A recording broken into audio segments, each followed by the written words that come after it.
격조 높은 신앙이라는 것은 우리가 그 음악을 할 때 음계에서 도레미파솔라시도 또 한 옥타브 높은 또 두로 시작하죠.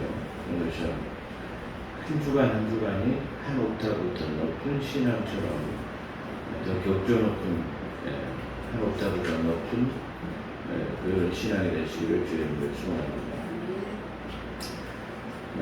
오늘 다니엘서를 통해서 느부갓네살의 위대한 신앙 고백이라는 제목으로 읽어가는 시간이 되기로 합니다. 성경에서 많은 사람들의 신앙 고백을 보았습니다. 그래서 근데 많은 주님의 제자들 또 많은 사람들의 신앙 고백을 보았지만 어떻게 보면 믿지 않는 이방인 가운데서 또 이방인의 왕, 어쩌면 세상의 절반 이상을 제패한 이 바벨론의 느부갓네살 왕은 왕으로서 아주 위대한 세계를 제패한 왕이다. 그렇게 말할 수 있을 것입니다. 그 위대한 왕의 고백이 성경 66권의 어떤 사람들보다도 더 위대한 신앙 고백이 이 속에 들어있다. 그렇게 말할 수 있을 것입니다. 그래서 다니엘서라는 이 책 자체는 구약 성경의 마지막 책이기도 합니다. 물론 이 대선지서의 5권의 책을 마무리하고 소선지서라고 하는 12명의 소선지서의 마지막 말라기서를 통해 가지고 신약이 전개되는데 그 소선지서는 대선지서의 중간중간에 사역했던 것이기 때문에 어떻게 보면 이 구약의 마지막은 다니엘이다. 그렇게 바로 무방할 것입니다.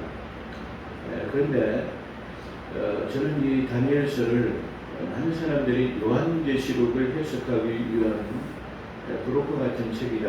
그렇게 말하고 있습니다.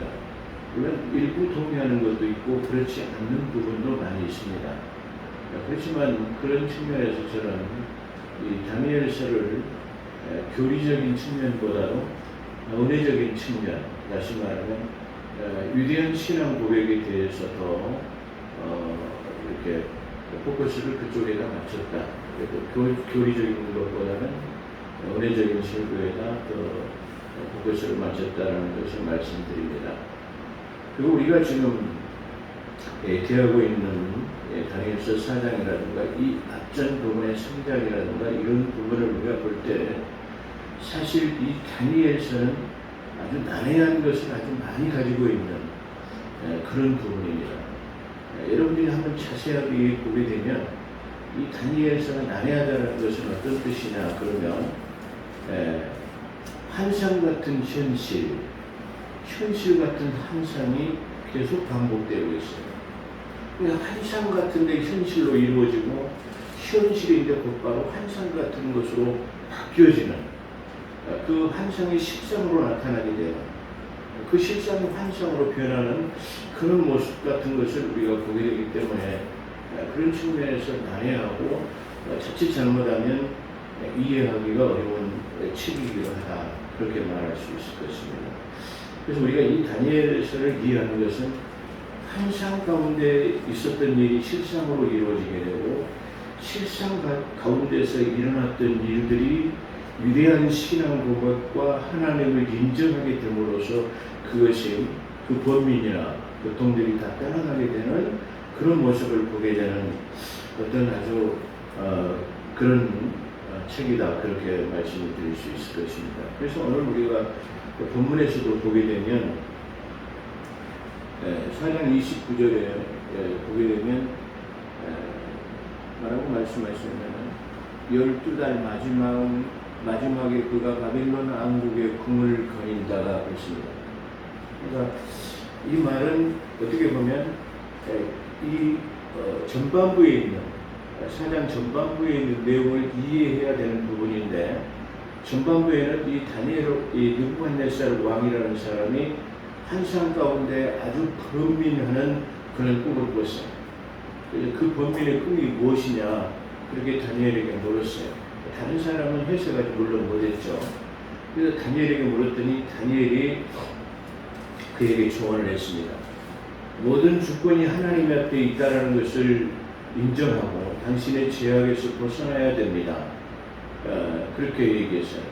그랬는데 지금 이 내용은 그 다니엘의 공고를 받아들이지 아니하고 그 바빌론의 왕궁을 쭉 거닐면서 보면서 이 거대한 왕국을 나의 위엄과 힘으로 내가 건설하지 않았느냐라고 하는 교만의 극치 같은 그 하나님이 한 것이 아니에요.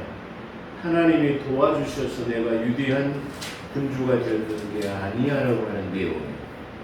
그것이 바로 왕의 일러 말하기를 29절 그래서 그 바빌론 왕국을 거닐면서 왕이 말하는 거죠. 왕이 일러 말하기를 이것이 내가 내 권세와 힘으로 내 위엄의 영예를 위하여 왕국의 집을 건설한 위대한 바빌론이 아니냐. 즉 이 말은 내 힘과 내 영예와 능력으로 내가 이 제국을 건설했다라고 하는 내용입니다. 그 말이 그렇죠. 31절 그 말이 왕의 입에 아직 있는데 떨어지기도 무섭게 하늘에서 한 음성이 내려 말씀하시기를 오 느부갓네살 왕아 내가 말하노니 그 왕국이 내게서 떠났느니라. 다시 말해 이 거대한 제국이 나의 힘과 능력과 명예로서 얻어진 것이라고 그렇게 말하니까 곧바로 그 말이 떨어지기가 말하게 하늘에서 음성이 들으니 네 왕국이 내게서 떠나버렸다라고 하는 내용이 나타나게 됩니다. 그 떠났다라고 하는과 동시에 앞전에서 꿈을 꿨던 그 번뇌가 즉시로 나타나는 것이에요. 32절에 보면 그들이 너를 사람들로부터 쫓아내리면서 그들은 이 성경에서 나오는 하늘의 음성을 내렸던 그 파수꾼들이고 어떻게 보면 천사와 같은 사람들인데 그 다니엘을 많은 사람들로부터 쫓아내 자기를 섬기는 많은 사람들로부터 쫓아내는 너는 거처가 들의 짐승과 함께 있게 되리라. 또 그들이 너를 소처럼 풀을 먹게 할 것이요 7때가 너에게 지나고 나서 너는 지극히 높으신 분께서 인간들의 왕국을 다스리시며 그분께서 원하시는 자에게 그것을 주신다는 것을 알게 되리라 하였느니라. 아멘. 그러니까 지극히 높은 분께서 인간의 왕국을 다스리고 그분께서 원하시는 자에게 어떤 왕국이든 주게 되는 것을 네가 알게 될 것이다. 네 힘으로 되는 것이 아니다. 그런 말입니다. 그래서 그 시간에 그 일이 느부갓네살을 그러자 그 말이 그 번민하고 환상 가운데 봤던 것이 즉시로 다니엘에게 이루어졌다는 느부갓네살에게 이루어졌다는 말이죠. 그 시간에 그 일이 느부갓네살에게 이루어졌으니 그가 사람들에게서 쫓겨나 소처럼 풀을 먹고 그의 몸이 하늘에 이슬에 젖으며 그의 머리털은 독수리 깃털같이 자라고 그의 손톱들은 새들의 발톱같이 되었느니라. 그 날들의 마지막 날 나 느부갓네살을 하늘을 향해 내 눈을 들었더니 그렇습니다. 아까는 내가 이 왕국을 내 힘으로 건설했다라고 했더니 그의 영광이 떠나버리고 왕국에서 쫓겨나고 짐승처럼 풀을 먹게 되고 이슬에 젖게 되고 또 손톱이 새 발톱같이 자라는 현상이 즉시로 현실로 이루어졌다는 말이죠. 그런데 그것을 하나님을 눈을 향해 하늘을 쳐다봤더니 그렇습니다. 느부갓네살이 하늘을 향해 내 눈을 들었더니 내 명철이 내게 다시 돌아왔고 할렐루야. 내가 지극히 높으신 분을 송축하며 영원히 사시는 분을 찬양하고 존경하였으니 그분의 통치권은 영원한 통치권이요 그분의 왕국은 대대에 이르리로다. 그리고 땅의 모든 거민은 아무것도 아니다. 아무것도 아닌 것으로 여겨지나 그분께서는 하늘의 군대에 있어서나 땅의 거민 가운데서 자신의 뜻에 따라서 행하시나니 그분의 손을 치거나 그분의 말하기를 당신이 무엇을 하는가 할 자가 아무도 없느니라. 이 느부갓네살의 고백입니다. 그때 바로 그렇죠. 36절 바로 그때 내 이성이 돌아왔어. 하나님을 찬양했더니 명철이 다시 돌아왔고 하나님께서 행하시는 것은 어떤 인간도 그 앞에 굴복할 수 없고 그것을 왜 그렇게 하십니까? 라고 항거할 수 있는 사람이 없다라는 거죠. 그래서 그걸 고백했더니 그런 말 이성이 돌아왔습니다. 내 또 내 왕국의 영광에 대해서도 내 위엄과 빛남이 내게로 돌아왔으니 할렐루야. 다 빼앗겼던 것들이 돌아갔다라는 것이. 어쩌면 지금 우리가 이 지금 낭독한 채택한 본문 텍스트를 보면은 이미 목사님 오늘 무슨 주제로 우리에게 설교하실 것인가, 이미 설교의 주제는 다 나왔어요. 어떻게 보면. 자, 그렇잖아요. 그 위대한 느부갓네살 왕의 그 교만을 통해서 나라와 왕국이 빼앗겨졌고, 다시 말하면 하나님을 우러러 그를 쳐다봤더니 명철이 다시 돌아오게 됐고 회복되어졌고, 할렐루야. 그분이 하시는 일에 대한 모든 것을 어떤 인간도 어떤 위대한 군주도 그를 한 거나 왜 그렇게 했습니까? 라고 말할 수 없다라는 것. 그것을 고백했더니 모든 것이 다시 예전의 것보다 훨씬 더 귀한 것으로 이게 바뀌어졌다는 내용을 오늘 말씀하고 있는 것입니다. 느부갓네살은 두랏 형제의 66큐빗이라는 금으로 만든 자신의 형상을 세워서 자신을 신격함으로써 제국 내의 모든 종교를 통합하려고 꾀했던 적그리스도의 유형이죠. 두랏 형제의 66큐빗이라는, 사람들이 볼 때 두랏 형제라는 곳에 666 뭔가를 지금 상징하고 있다는 것을 보는데, 만약에 이 두랏 형제에 세워진 66의 큐빗의 신상이 성전 안으로 들어갔다면 666이 되겠죠. 그런데 평지에 세웠기 때문에 아마 66이라는 큐빗을 사용했는지 모릅니다.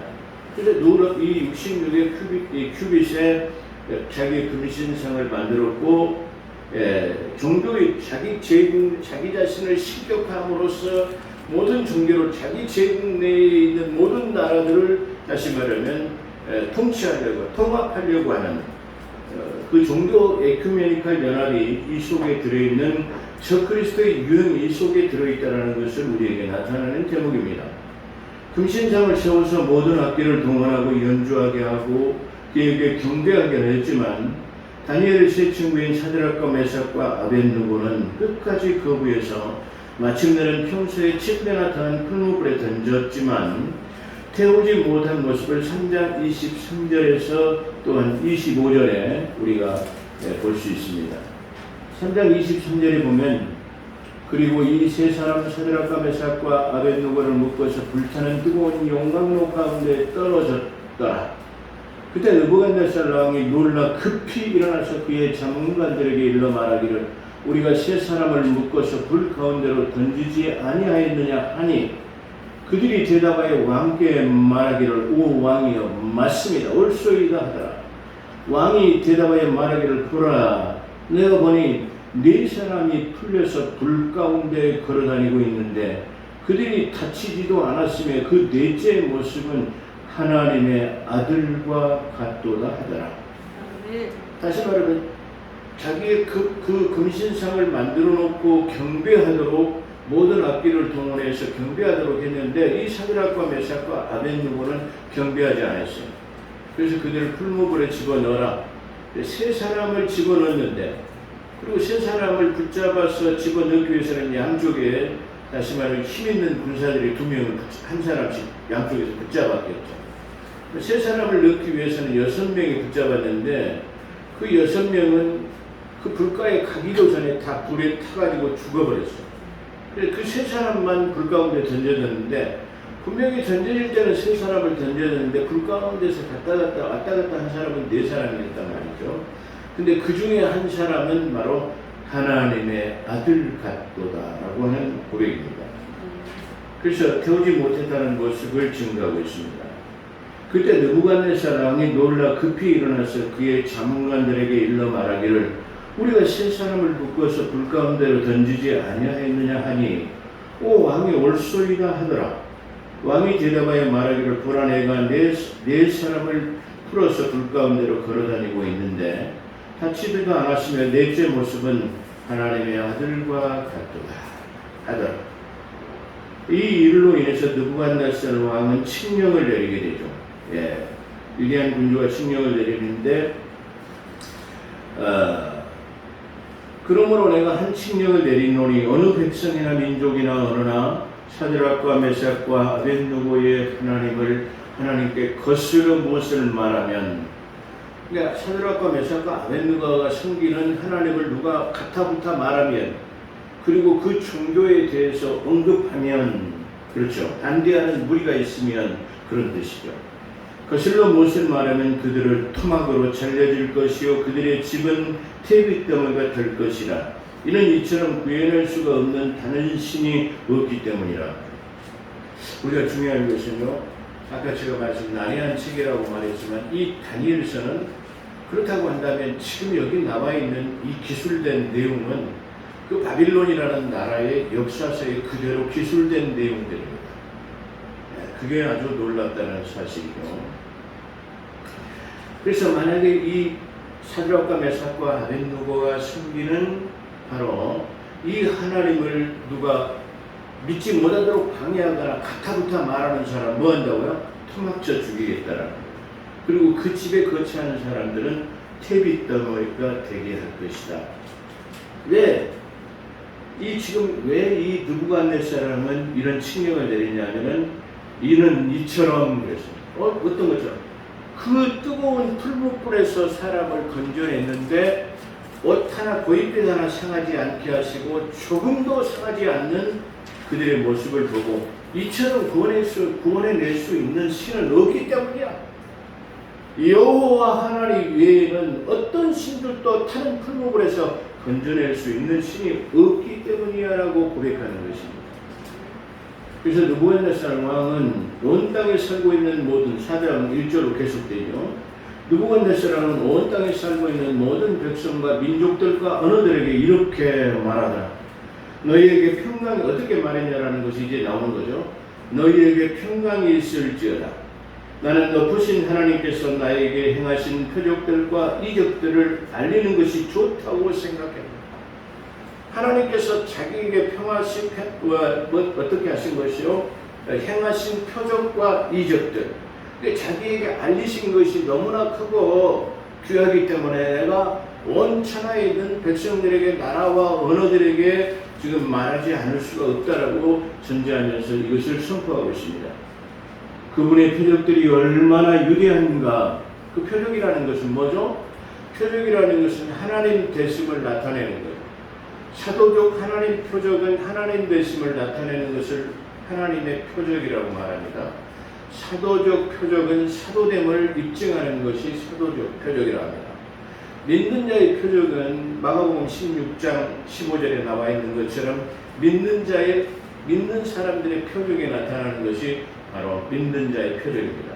다시 말하면 하나님의 표적은 하나님 되심을 나에게 드러냈다라는 거예요. 그걸 내가 말하지 않을 수 없다. 다니엘이 지금 다니엘을 통해서 알게 된 그 하나님을 지금 이 느부갓네살이라는 건 하나님이 살아계심을 친히 목격하고 자기가 당한 이 모든 일들에 대해서 지금 전 세계에 선포하지 않을 수 없다라는 것을 지금 말하고 있다. 그런 말입니다. 그래서 하나님께서 나는 높으신 하나님께서 나에게 행하신 표적들과 이적들을 알리는 것이 좋다고 생각하노라. 그분의 표적들이 얼마나 위대하며 그분의 이적들이 얼마나 능력이 있는가. 그분의 왕국은 영원한 왕국이요 그분의 통치권은 대대에 이르리로다. 아멘. 지금까지 우리가 봤지만 여러분이 보신 성경 속에서 어떠한 사람이 이렇게 위대한 신앙 고백을 할 수 있었을 것인가. 저는 그것에 놀라지 않을 수가 없었습니다. 문제는 4장 4절을 보면 느부갓네살 왕은 집에서 쉬고 번영을 누리던 중 무섭게 하고 생각의 환상이 번쩍게 하는 환상을 보게 되어 칙령을 내려서 바벨론의 모든 현자와 마술사, 점성과 점쟁이들에게 그 꿈을 말하고 해석을 알도록 하였지만 그 해석을 알려주지 못했습니다. 마지막으로 벨드사살이라 이름한 다니엘이 풀게 되었는데 4장 10절로 26절이죠. 이걸 다 지금 말할 수는 없는 것이고 시간이 나시면 집에 가서 한 번 더 깊이 상고하시면 더 큰 은혜가 임할 줄로 믿습니다. 그래서 다니엘이 풀게 되는데 4장 10절로 26절 결론적인 꿈의 핵심은 26절과 27절에 우리가 있다라는 것을 우리가 볼 수 있습니다. 그래서 26절과 27절에 보게 되면 또 그들이 나무 뿌리에 그루터기를 남겨두라고 명령하셨으니 왕의 왕국은 왕께서 하늘들이 다스리는 것을 안 후에야 왕께서 견고하게 서리이다. 그러므로 오 왕이여 나의 권고를 받아주시어 의로운 행위로 왕의 죄들을 단절하시고 가난한 자들에게 자비를 베푸심으로 제약을 끊으소서. 그리하면 혹시 왕의 평안이 길어지리이다 하였느니라. 아멘. 지금 이걸 말하고 있습니다. 그래서 또 그들이 파수꾼 나무 뿌리를 그루터 지금 제가 공격한 거죠. 또 그들이 파수꾼 나무 뿌리에 그루터기를 남겨두라는 명령을 하였으니 왕의 왕국은 왕께서 하늘들이 다스리는 것을 안 후에야 왕께서 견고하게 서리라. 당신의 나라가 견고하게 서려면 하늘의 하나님께서 통치하시고 다스리신다라는 것을 깨닫게 되어졌을 때야 비로소 당신의 왕국이 견고하게 서리라 라고 하는 오늘 다니엘의 권고의 말씀입니다. 그러므로 오 왕이여 나의 권고를 받아주시어 의로운 행위로 왕의 죄들을 단절하시고 가난한 자들의 자비를 베푸심으로 제약을 끊으소서. 그리하시면 그렇습니다. 그리하시면 왕의 평안이 길어지리라 하였느니라. 그 꿈의 환상은 모두 임하였죠. 4장 10절로 26절에 그것이 성취되었는데 그러면 결론적으로 28절 이 모든 일이 그렇게 그랬는데 느부갓네살왕의 실황고에 다시 말해 그가 왕궁을 거닐 때 어떻게 왕궁을 거닌다라고 하는 것은 여기서도 느부갓네살이 이 왕궁을 거니면서 하나님 앞에 크게 범죄했죠. 또 누가 하나님 앞에 왕궁을 거니면서 크게 범죄했죠? 네, 그렇습니다. 다윗이 왕궁을 거닐다가 다시 말해 누구요? 밧세바를 보게 된 거예요. 그래가지고 실족하게 됐다라는 것을 말하는데 어떻게 보면은 왕궁을 거닌다라는 것은 야 내가 참 이렇게 위대한 왕국을 건설했다, 이러한 제국을 이루었다 말한 자기 거만 우월주의에 빠져 있는 것이다. 그렇게 볼 수 있을 것이야. 그런 것처럼 이 느부갓네살도 지금 왕궁을 거닐다가 이 왕국이 나의 위엄과 내 힘과 능력으로 명예로 내가 건설된 것이 아니냐라는 뜻이 아까 그 꿈이 다시 말하면 이렇게 인정할 때 당신이 하나님을 인정할 때에 말을 견고하게 서리라는 다니엘의 공고가 있었음에도 말하고 지금 느부갓네살은 그래 하늘에 하나님이 그렇게 해서 이루어질 수 있다라는 말인가? 이 제국은 내 힘과 능력으로 말하여 내 권위로서 내가 건설되어진 것이야. 그 다니엘의 권고는 맞지 않아 라고 하는 그런 뜻이에요. 그랬더니 라는 뜻이에요. 그래서 이 모든 일이 그랬더니 그 거만의 말이 떨어지지가 무섭게 그 번뇌와 고민이 현상으로 일어났다는 일입니다. 이 모든 일이 느부갓네살 왕에 임하였느니라. 29절 1년이 지나 어느 날 왕궁을 거니던 느부갓네살 왕은 왕궁과 자기 영토인 제국을 바라보며 말하기를 이것이 내가 내 권세와 힘으로 내 위엄으로 영예를 위하여 왕국의 집을 건설한 위대한 바벨론이 아니냐 했더니 그렇죠. 하나님을 인정하라는 공고를 받아들이지 않은 하나님의 통치를 인정하지 않은 말로 그렇게 곧바로 그는 추락해버리게 되는 것을 볼 수 있습니다. 그래서 지극히 높으신 분께서 그렇죠. 그래서 그것을 깨닫고 나니까 내가 통치하는 것이 아니고 전능하신 하나님이 하신다라는 깨달은 내용이죠. 32절 지극히 높으신 분께서 인간들의 왕국을 다스리시며 그분께서 원하시는 자에게 그것을 주신다는 것을 알게 되리라. 자기가 힘과 능력으로 권세 위엄으로 내가 내 왕국을 이루었다. 그 말이 왕의 입에 아직 있는데 하늘에서 한 음성이 내려 말씀하시기를 느부갓네살 왕아 내가 말하되 내 왕국이 내게서 떠났느니라. 네. 그들이 파수꾼을 말하죠. 네. 하늘의 어떤 건 천사라고 말할 수도 있을 거예요. 그들이 너를 사람들로부터 쫓아내니 너는 거처가 들의 짐승과 함께 되리라.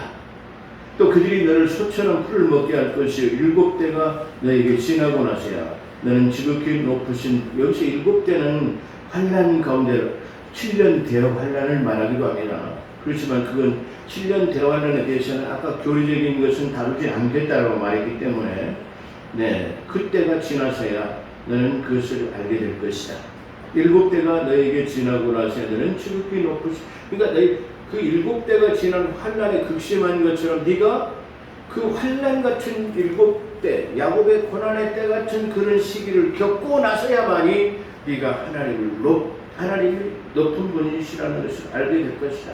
지극히 높으신 분께서 인간의 왕국을 다스리시며 그분께서 원하시는 자에게 그것을 주신다는 것을 알게 되리라 하였느니라. 네. 그런 7대라고 하는 대환란, 다른 말로 하면 야곱의 고난의 때와 같은 고난을 겪고 난 다음에, 그렇죠? 한 나라의 위대한 군주가 소처럼 풀을 먹고 이슬에 젖고 그가 머리를 단장하지 못하고 손톱을 깎지 못해서 손톱이 새 발톱까지 길게 자라가지고 굽어질 정도의 모양을 나타낸다고 한다면 그의 고난이 얼마나 극심했다라는 것을 나타내는 말이죠. 그래서 그가 지극히 높으신 분께서 인간의 왕국을 다스리시며 그분께서 원하시는 자에게 그것을 주신다는 것을 알게 되리라 하였느니라. 그 시간에 그 일이 느부갓네살에게 이루어졌으니까 사람들에게 쫓겨나서 소처럼 풀을 먹고 그의 몸이 하늘의 이슬에 젖으며 그의 머리털은 독수리 깃털같이 자랐고 그의 손톱은 새들의 발톱과 같이 되었느니라. 그 날들의 마지막 날 나 느부갓네살이 하늘을 향하여 내 눈을 들었더니, 내가 하늘을 향하여 내 눈을 들었더니 그러죠. 그러니까 이런 고난을 당하고 나서야 눈을 들어 하늘을 향하여 하나님을 물어봤더니 자기의 명철이 예전처럼 다시 돌아오고 내가 지극히 높으신 분을 송축하며 영원히 사시는 분을 찬양하고 존경하였으니 그러죠. 내가 그분의 영원히 사시는 높으신 분을 송축하며 영원히 사시는 분을 찬양하고 경외했다라는 말입니다. 그래서 그분의 통치권은 영원한 통치권이요 그분의 왕국은 대대에 이르리로다. 할렐루야. 그렇게 했더니 오늘 본문에서 어떻게 나타나냐면 35절 땅의 모든 거민은 아무것도 아닌 것으로 여겨지나 그분께서는 하늘의 군대에 있어서나 땅의 거민 가운데서나 당신의 뜻에 따라 행하시나니 그분의 손을 치거나 그분의 말하기를 당신은 무엇을 하는가 할 자가 아무도 없느니라. 바로 그때 내 이성이 내게로 돌아왔고 또 내 왕국의 영광에 대해서도 내 유엄과 빛남이 내게로 돌아왔으며 또 나의 전문관들과 귀족들이 나를 다시 찾았어요. 아까는 다 떠났죠. 내가 내 왕국의 시험을 받았고 훌륭한 유엄이 내게 더해졌느니라. 예전의 유엄보다도 더 훌륭한 그 유엄이 내게 더해졌다는 거예요. 그러면서 37절 마지막 4장 37절 마지막 절을 보면 이제 나 느부갓네살이 하늘의 왕을 찬양하고 위대한 신앙의 고백이죠. 이제 나 느부갓네살이 하늘의 왕을 찬양하고 칭송하고 존경하노니 그분의 모든 일이 진리이고 그의 길은 공의로우시며 교만하여 행하는 자들을 그분께서 능히 낮추시는 할렐루야. 내가 교만했더니 나를 낮추시는 분이라는 것을 깨달았다라는 말이죠.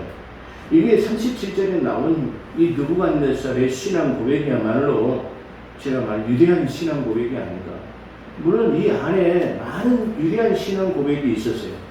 근데 실제로 자기가 그 환상 가운데 범인 가운데 이루어졌던 것들이 그 다니엘이라고 하는 사람의 하나님의 사람을 통해서 권고함을 받고도 그게 아니야. 그럴 수는 없을 것이야. 하나님이 통치하고 하나님이 이루었다고? 아니야. 이것은 내 지혜와 명철과 그리고 내 힘과 능력으로 된 것이야 라고 고백했더니 다 무기로 끝나버리고 다 빼앗기고 없어져 버리고 비참하게 낮아진 것을 볼 수 있습니다. 그래 그들이 하나님을 향하여 눈을 들고 자기의 잘못된 것을 고백하고 전능한 하나님께 영광을 돌렸더니 그렇죠. 내가 지극히 높으신 분을 송축하며 영원히 사시는 분을 찬양하고 존경하였어요. 그분의 통치권은 영원한 통치권이요 그분의 왕국은 대대에 이르리로다. 그렇게 다시 고백했더니 다 회복된다는 사실을 우리가 말할 수 있습니다. 결론적으로 말하면 우리는 교만하면 늘어집니다. 우리의 향하는 것이 늘 하나님을 향하고 눈을 들어 하나님을 보게 되시기를 주의 이름으로 축원합니다. 언젠가 말씀하신 것이 눈을 들어 산을 보라 너의 도움이 어디서 올고 천지 만물 지으신 여호와 하나님께로다 말하는 것입니다.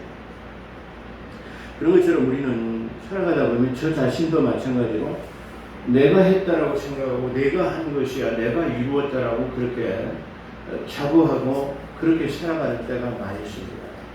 그러나 우리는 위대한 고백은 내가 나된 것은 하나님의 은혜입니다. 내가 이룬 것은 내가 아니라 전능하신 하나님께서 이렇게 하셨습니다고 하는 위대한 신앙 고백이 나와 늘 여러분의 삶 속에 있게 되시기를 주의 이름으로 축원합니다. 우리가 한치 앞을 내다볼 수 없는 것입니다. 우리가 한치 앞을 내다볼 수 없고 너희가 오늘 일을 내일 일을 자랑하지 말라고. 내일 일이 무엇이 일어날지 모르기 때문입니다. 그렇다고 오늘 하나님께서 취하시면 우리는 하나님이 부르시면 갈 수밖에 없는 그런 나약한 존재들이에요. 그렇기 때문에 늘 우리는 우리의 삶 속에 숨쉬고 운동하는 것, 저녁에 자고 일찍 일어나는 것 역시 하나님께서 하셨습니다. 나의 깊은 사랑의 단장을 주시고 치유와 회복으로 또 생활을 맞을 수 있는 것이 다 하나님의 주권입니다. 자녀들이 잘 되는 것, 내 사업이 잘 되는 것, 그런 부부간의 금술 역시 마찬가지다. 모든 것이 다 하나님께서 이루시려고 하는 계획이라는 것을 우리가 깨달아야 합니다. 그래서 늘 하나님을 찬양하고 존경하는, 경외하는 그런 복된 삶을 통해서 여러분의 삶이 하나님께 인정된 삶, 할렐루야, 그런 복된 삶이 되기를 주의 이름으로 축원합니다. 기도하겠습니다.